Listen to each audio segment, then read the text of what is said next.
मैंने एक टॉपिक पढ़ा है जिसमें कुछ इंपॉर्टेंट लाइन्स अंडरलाइन किया है जो मैं आपके साथ शेयर कर रही हूँ। टॉपिक है बिना लड़े ही दुश्मन को परास्त करना युद्ध की सर्वोच्च कला है। द आर्ट ऑफ वॉर में ये लिखा हुआ है।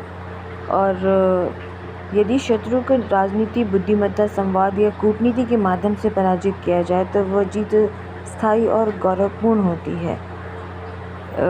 युद्ध प्रचंड धन बल मांगता है। यह राजनीति और कूटनीति के लक्ष्य प्राप्त हो जाए तो राष्ट्र की समृद्धि बनी रहती है।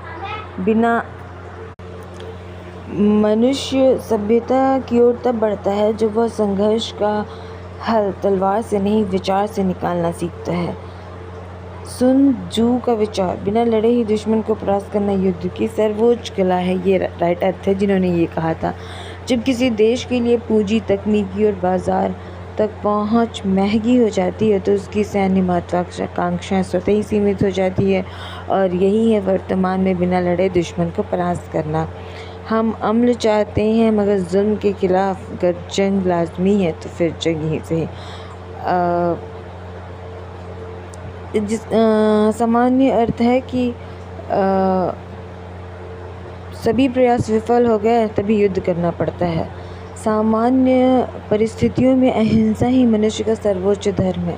जब हम धर्म, समाज या राष्ट्र पर संकट आए और अन्याय व अधर्म हावी हो जाए तब प्रतिकार करना ही सच्चा धर्म होता है। युद्ध सबसे अधिक हानि नागरिकों को पहुंचाता है।